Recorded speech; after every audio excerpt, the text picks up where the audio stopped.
Baramukije mwese abakunzi b'Urukundo Gatatu TV, muraho murakomeye. Ndashima Imana ko yongeye kumpa uburenganzira kandi bwo kuvuga ibyayo.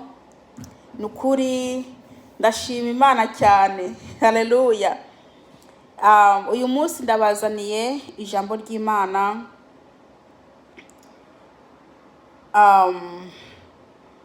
Umutwe w'ijambo uvuga ngo hagiye gutera inzara. Haleluya, hagiye gutera inzara. Yesu narutabare. Ni ijambo riri mu gitabo cya Amosi igice 8 ku murongo wa 11 kugeza ku wa 13. Umuntu wese afate Bibiliya yiwe hanyuma dusome mu izina rya Yesu. Reka nsenge. Uwiteka Mana Nyiringabo, nukuri ndagushima ko bitangaza ungiriye. Ndagushima Uwiteka kuba usubiye kunyemerera kuvuga ibyawe. Ndakwinginze Uwiteka, umuntu wari wese ari bwumve ano magambo, mwami ubahe umugisha. Data wa twese, ndakwinginze Data ubahe guhinduka. Uwiteka Mana Nyiringabo, rino jambo ryawe rigende rikore mwami Yesu Kristo mu mitima yabo maze bahinduke. Uri Uwiteka niryo zina ryawe. Ndaboheje Satani n'abadayimoni mu izina rya Yesu Kristo.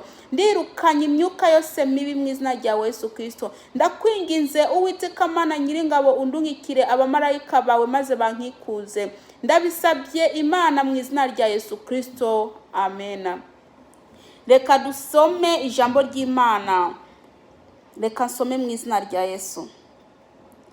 Iminsi izoza ni ko Umwami Uhoraho agize.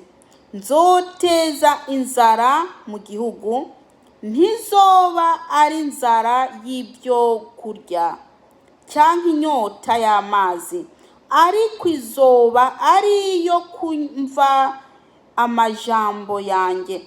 Jewe Uhoraho. Kansubire mwino jambo.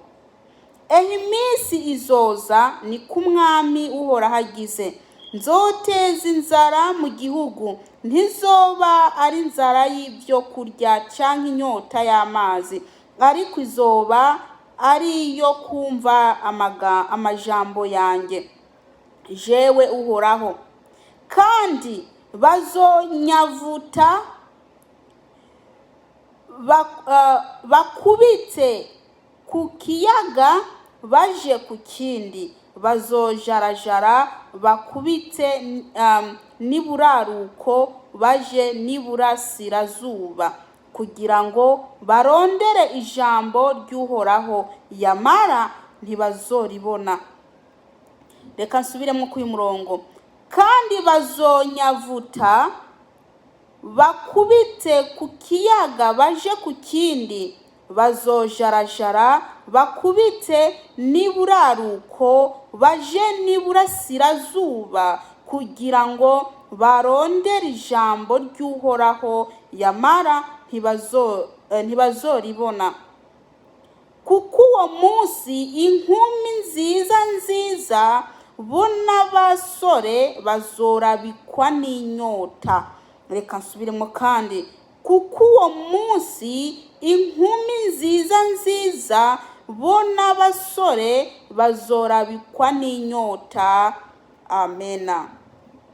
Yesu nadutabare kandi Yesu nashimwe cyane. Iri ni ijambo ry'Imana ngo iminsi izoza ni ko Umwami Uhoraho agize. Nzoteza inzara mu gihugu, ntizoba ari inzara y'ibyo kurya cyangwa inyota y'amazi.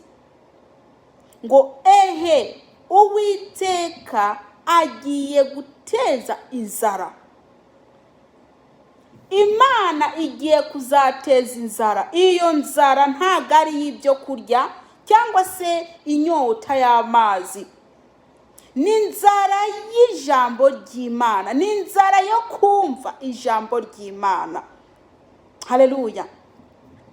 Bene data nshuti z'umusaraba, murashobora kuba muriko murumviriza ijambo ry'Imana ku mashusho media, ku maradiyo no kuri WhatsApp. murafite amagurupe muriko murumviraho ubutumwa bwiza, ariko nubwo uguma wumva ubutumwa bwiza nta kintu na kimwe kiriko kiraguhindukako. uguma muri wa wundi, umutima wawe urakomantaye, ntago ushaka korosha umutima wawe kugira ngo ijambo ry'Imana ryinjire. Noneho inzara yo kumva ijambo ry'Imana igiye kuza. Uramaze igihe kininiya mu rushengero, buri mu gitondo uragenda gusenga, ariko ijambo bariko baravuga rikubita ku rutare, rikubita kwibuye, ntago rikubita ngo ryinjire. Ariko ndakubwije ukuri mwene data, igihe kigiye kuza hamwe uzajerajara ushaka ijambo, ushaka kuguhereza ijambo, kubera ko nyene ijambo azaba yaryisubirije, azaba yarijanye, iryo jambo ugiye kuribura. Mw'iyi minsi cyangwa se barakubwira ati mwene data ntureke ibyaha, ntureke ubusambanyi, ariko ukanga ukabikora. Ndakubwije ukuri, dore igihe kiraje, igihe kiregereje, umuntu n'umwe,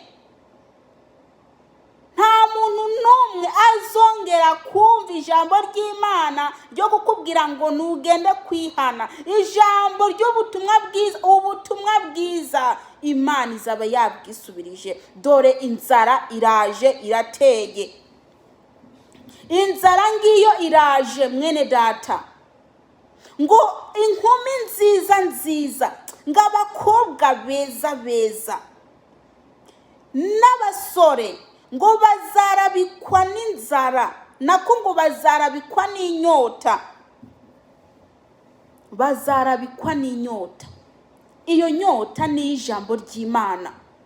Bazashaka ubutumwa bwiza babubure, bazashaka ubabwira ubutumwa bwiza babure, bazajarajara mu buraruko, mu burengerazuba, mu buseruko, reka bazajarajara, bazabura. Uzagenda gukubita kudodora ku muntu uzeye ku mukozi w'Imana ati ndasaba umpe ijambo nihane, azakubwira ati nta jambo rihari, ijambo ryasubirijwe, ryagiye kwa nyene ijambo. Bakubwira ati reka kwikinisha, ukanga ukabikora, ukaguma mu rushengero wikinisha, ukaba uri mu rushengero wambara ubusa, ukaba uri mu rushengero uri umurozi, ukaba uri mu rushengero uri umucuraguzi, ukaguma uri mu rushengero, bakaguma bakubwira ijambo ryo kukubwira ati hana, ariko ntushake kwihana. Dore igihe kiraje, igihe kiraje, nta muntu n'umwe uzaronka kubwira ijambo ry'Imana ngo wihane. Haleluya. Nta muntu n'umwe uzaronka azakubwira ijambo ngo wihane.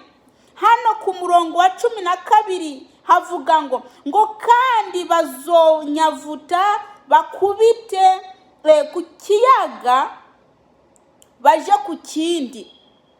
Ngo bazanyavuta bakubite baje ku kiyaga, ngo bakubite ku kiyaga baje ku kindi. Baje ku kindi. Bene data, aho ngaho uzaba uri kurashaka iki? Uzaba uri kurashaka ijambo ry'Imana.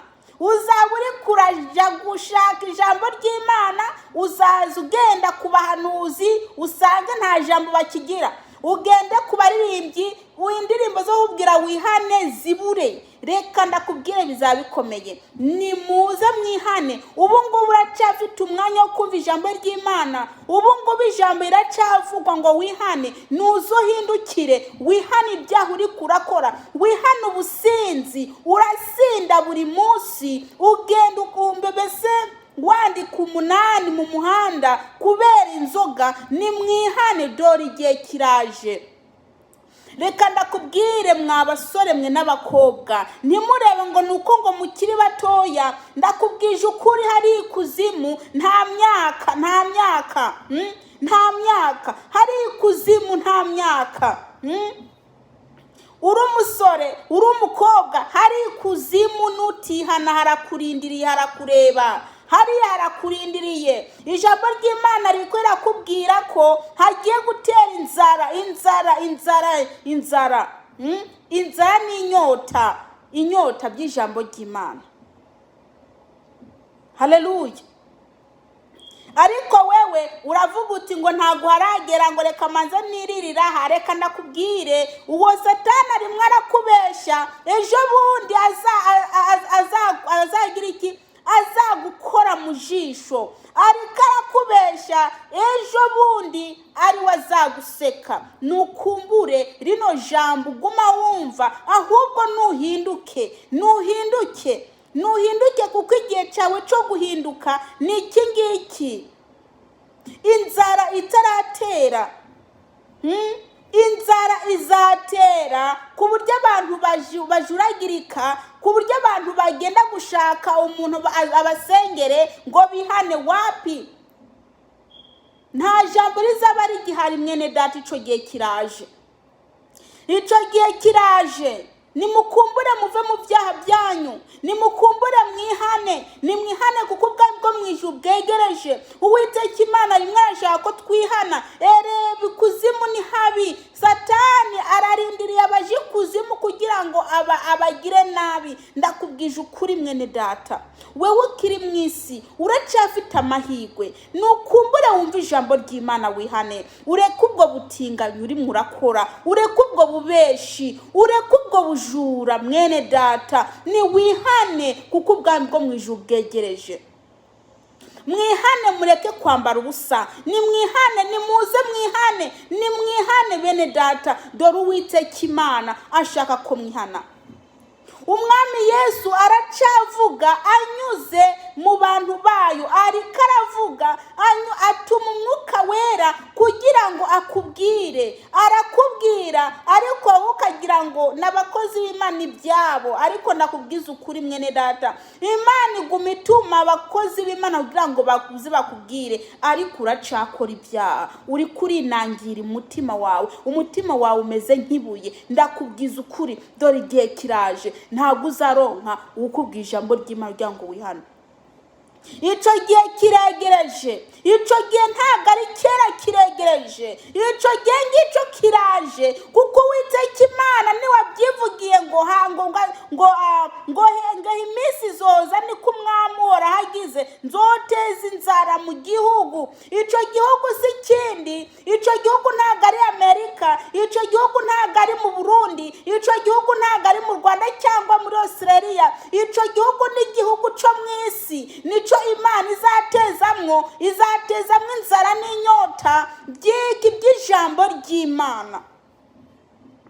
Ico gihugu nico mu isi, kino gihugu cyo mu isi kizagira inzara, abakibamwe bazagira inzara n'inyota by'ijambo ry'Imana, ntabwo bazaribona kubera ko baze kurishaka bigishoboka. Ubu bigishoboka, ntabwo ushaka kurishaka, nta n'ibyo ukeneye, haraje igihe uzarishaka uribure. Ariko mwene data, nuhunga udapfa, ikuzimu ntabwo ari heza. Burya kuba ubona uri ukiri mu isi, ubona ko ikuzimu byoroshe, kuba utarajayo niyo mpamvu uvuga ko ikuzimu byoroshe. Ikuzimu ntabwo byoroshe. Nukumbure wihane. N'abagiye bariko bararira, bariko baripfuza, bariko baricuza icyatumye badakorera Imana. Ariko se mwene data, uracyafite amahirwe yo kuguma ngaha mu isi. Dore uracyari mu isi, uracyafite amahirwe. Ni wihane, uyu ni umwanya wo kwihana. Ngo hari iki Imana yagusigarije, ngo nutunganye ibisigaye bidatunganye. Yesu Kristo nabaha umugisha. Uwiteka Imana nabaha umugisha. Ndangije ahangaha, reka dusenge. Data, mu izina ryawe Yesu Kristo, ndagushima kuri ijambo duhaye. Ndakwinginze Uwiteka Mana, ugende mu mitima y'abantu maze uhindure. Urakoze Yesu Kristo. Ndakwinginze Data, umwuka wera maze agendera abantu, mwamubahe kwihana kuko igihe niki. Urakoze Data, ndi mu izina ryawe Yesu Kristo, amena. Uwiteka Imana nabaha umugisha.